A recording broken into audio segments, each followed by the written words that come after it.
Hello friends, आज की हमारी कहानी है प्यार की तड़प। अगर कहानी पसंद आए तो प्लीज़ वीडियो को लाइक और चैनल को सब्सक्राइब जरूर करें। अनु की जैसे ही दीपक पर नज़र पड़ी वह सन रह गई। जिस चेहरे को वह 20 साल से बुलाने की कोशिश कर रही थी वह सामने था। नज़र दीपक की भी पड़ी, पर इससे पहले कि वह कुछ कहे अनु पहाड़ी के छोटे रास्ते से होती हुई अपने कमरे पर पहुंच गई। 20 साल पहले का चित्र आंखों के आगे घूम गया। वह बीएड कर चुकी थी कि पापा ने दीपक से उसकी शादी पक्की कर दी, जो पेशे से डॉक्टर था और पास के कस्बे में ही सरकारी अस्पताल में लगा हुआ था। माँ पापा खुले विचारों के थे, इसलिए दीपक हर रविवार को अन्नू के घर आ जाता और दिन कैसे बीत जाता पता ही नहीं चलता था। अनु और दीपक मन से इतने पास आ गए थे कि शादी की घड़ियां गिनते रहते थे और उनकी बातें कभी खत्म ही नहीं होती थी। अनु की शादी में 15 दिन बाकी थे। कार्ड छप चुके थे, सब तैयारी हो गई थी। अचानक पता चला कि दीपक के माँ बाबा ने अनु और दीपक का रिश्ता तोड़ दिया और अनु के घर से थोड़ी दूर दूसरे मोहल्ले में रहने वाली सेठ किशोरीलाल की लड़की सुषमा से सगाई कर दी। अनु को काटो तो खून नहीं। अनु के माँ पापा और बाई तो जैसे पागल हो गए। उस समय तो लोग समाज की भी ज़्यादा परवाह करते थे। पापा ने दुकान पर और बाई ने नौकरी पर जाना बंद कर दिया। लोगों ने तरह तरह की बातें बनाना शुरू कर दिया। दीपक हर रविवार को घर आता था। दीपक की बारात अनु के घर के आगे से होती हुई सुषमा के दरवाजे पर पहुंची। अनु के घर का हर दरवाजा, खिड़की और रोशनदान तक बंद था, पर फिर भी शहनाई की आवाज़ उन सब के सीनों को चीरती हुई गुजर रही थी। घर में हर तरफ अंधेरा और सन्नाटा था। अनु अपने ख्यालों में डूबी हुई थी कि दरवाजे पर दस्तक हुई। वह सोच ही रही थी कि कौन होगा, क्योंकि वह किसी से वास्ता ही नहीं रखती थी। न किसी को जाती थी, न किसी को अपने कमरे पर बुलाती थी। इतने में दोबारा दस्तक हुई, जिससे लग रहा था कि जो दरवाजे पर है वह बड़ी बेसब्री में है। अनु अवसाद में डूबी हुई तो थी ही। वह अनमने मन से उठी और धीरे से दरवाजा खोला। सामने मकान मालिक के छोटे लड़के के साथ दीपक खड़ा था। अनु उसे देखते ही सकते में आ गई। उसे कुछ समझ नहीं आ रहा था। तब दीपक ने बोला, अनु कैसी हो? अनु ने दरवाजा बंद करने की चेष्टा की, पर दीपक ने हाथ अड़ा दिया और बोला, अनु ऐसे नहीं जाऊंगा। पूरे 18 साल हो गए ढूंढते हुए, अब कहीं मेहनत पल्ले पड़ी है। मुझे तुमसे बात नहीं करनी, तुम जा सकते हो, अनु ने दीपक से कहा। पर वह कहाँ मानने वाला था। अनु को हल्का सा धक्का देते हुए अंदर आ गया।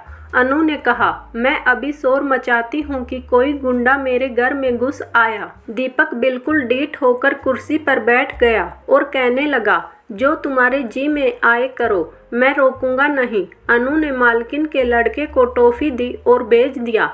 फिर काफ़ी दूर एक स्टूल पर बैठ गई और सपाट चेहरे और आवाज़ में बोली, कहो, मैं सुन रही हूँ। दीपक ने कहना शुरू किया, तुम अनु मुझे 20 साल से फरेबी, धोखेबाज और न जाने क्या क्या कहती आ रही होगी। यह सब तुम्हारे पार्ट पर सही भी है। मैंने तुम्हारे साथ किया ही इतना बुरा कि मैं 7 जन्म भी प्रायश्चित करता रहूं तो कम है। अनु एक चट्टान की तरह बैठी सुन रही थी, क्योंकि 20 सालों के दुख और संघर्ष ने उसे पत्थर बना दिया था। पर अनु, मेरी आप बीती सुनकर अगर तुम्हारा थोड़ा सा भी दिल पसीजा और तेरी आंखें नम हुई तो मैं समझूंगा मेरी तपस्या का फल मुझे मिल गया। दीपक कुछ पल रुका, फिर आगे कहने लगा, जिस दिन अपनी शादी में 18 दिन रहते थे तो उस दिन मेरी बहन का रिश्ता करवाने वाला बिचौलिया आया और कहने लगा कि उसके ससुराल वालों को मारुति 800 गाड़ी दहेज में चाहिए। सबके पैरों तले से जमीन खिसक गई। तुझे तो पता है हमारे घर की तब क्या हालत थी। मुझे ही बाबूजी ने बड़ी मुश्किल से पढ़ाया था। लड़की का रिश्ता टूटा तो समझो कहीं की नहीं रहेगी। ज़्यादा पढ़ी लिखी भी नहीं कि कोई नौकरी करके ज़िंदगी काट लेगी। माँ ने कहा। मैंने कहा, माँ तुम कैसी बात, माँ मुझे बीच में ही रोक कर बोली, बहन का रिश्ता बचाने के लिए सेठ किशोरीलाल की लड़की सुषमा, जो कैंसर की पीड़ित है, उससे विवाह कर ले। मोटा पैसा मिलेगा, बहन की शादी हो जाएगी, घर के सारे पाप धुल जाएंगे। मैंने कहा, अनु का भी तो रिश्ता टूटेगा, उस बेचारी को सजा क्यों? माँ समझाने लगी, यह सुषमा तो साल 6 महीने की मेहमान है, कह रहे हैं उसे तो एक बार बस दुल्हन बनने का अरमान है, जो सेठ किशोरीलाल हर कीमत पर पूरा करना चाहता है। तुम अनु को सब बता दो, अगर तुमसे सच्चा प्यार होगा तो इंतजार कर लेगी। मैं पूरी तरह फंस गया। फिर सोचा तुम मुझे समझती हो, तुम ही मुझे रास्ता दिखाओगी। मैंने तुमसे मिलना चाहा। इतनी देर में पूरे शहर में बात फैल गई कि दीपक का रिश्ता तो सुषमा से हो गया। तुमने और तुम्हारे घर वालों ने मेरी बात सुनना तो दूर, मेरी शक्ल देखना भी मना कर दिया। तुमसे मिलने की मेरी सारी कोशिशें नाकाम हो गई।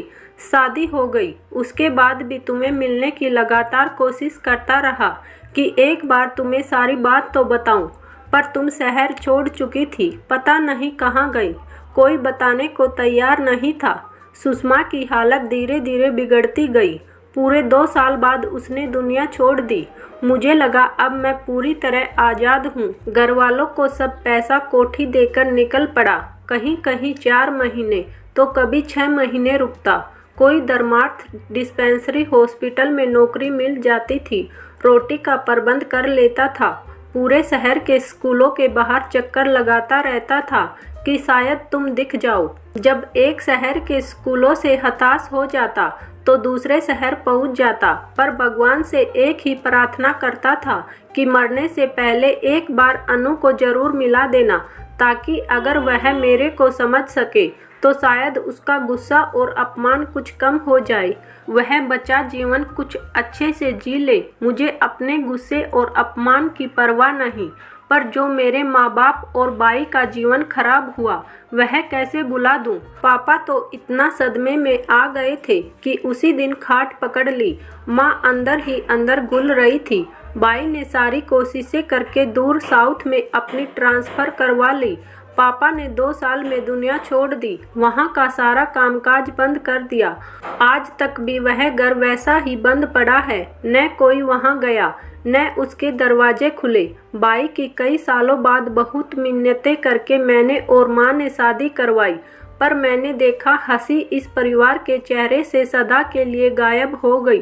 क्या कसूर था मेरे माँ बाप का? क्या कसूर था मेरे बाई का? हाँ, बस इतना कि उन्होंने सगाई के बाद हमें कभी मिलने से नहीं रोका, तुम्हारे पर विश्वास किया। मैं तो उसी दिन मर गई थी जिस दिन तुम्हारे माता पिता ने यह रिश्ता तोड़ा था। यह तो माँ ने अपनी कसम दे रखी थी कि तुझे जीना है, बस इस जीवन को डो रही हूँ, अब तुम जा सकते हो, कहकर अनु ने अपना मुंह दीवार की तरफ कर लिया। दीपक चुपचाप खड़ा हो गया। उसकी आंखें आंसुओं से भरी थी, पर कुछ बोलने की हिम्मत उसमें नहीं थी। अनु की दोबारा आवाज़ आई, तुम अभी तक गए नहीं। अनु ने लाख कोशिश की अपनी आवाज़ में तल्खी लाने की, पर उसमें तो नमी आ गई। उसको लगने लगा वह कमज़ोर पड़ रही है। पलटी यह कहते हुए, ठीक है तुम नहीं जा रहे तो मैं जा रही हूँ। दरवाजे की तरफ बढ़ी तो सामने अपने भाई रमेश को खड़े पाया। अनु दौड़कर बाई से लिपट गई। अनु रोते रोते बोली, बाई यह आज अपने गुनाहों की माफ़ी मांगने आया है।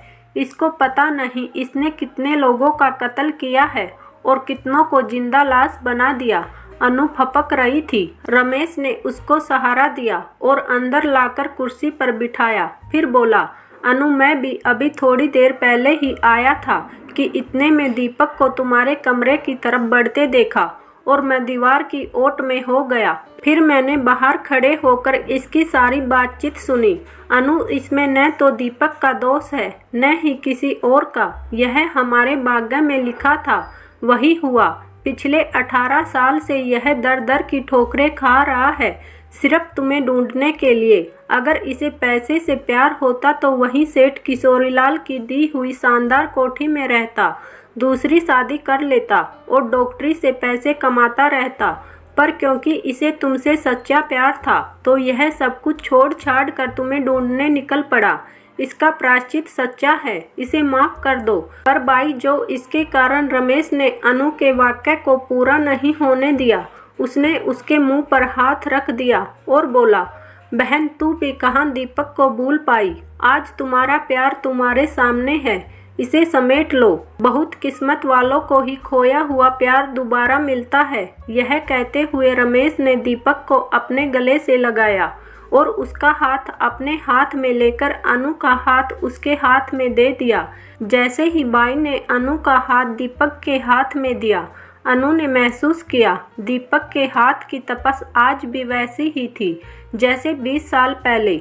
वो हाथ पकड़कर कहता था, अच्छा अनु, अगले हफ्ते शादी के बाद। इस तपीस ने पत्थर बनी अनु को पिघला कर मौन कर दिया। तीनों की आंखों से गंगा यमुना बह रही थी।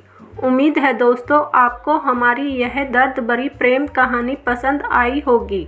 आप भी अपनी राय कमेंट में ज़रूर बताएं। साथ ही वीडियो को लाइक और चैनल को सब्सक्राइब भी करें। फिर मिलते हैं किसी और इंटरेस्टिंग कहानी के साथ। तब तक के लिए धन्यवाद।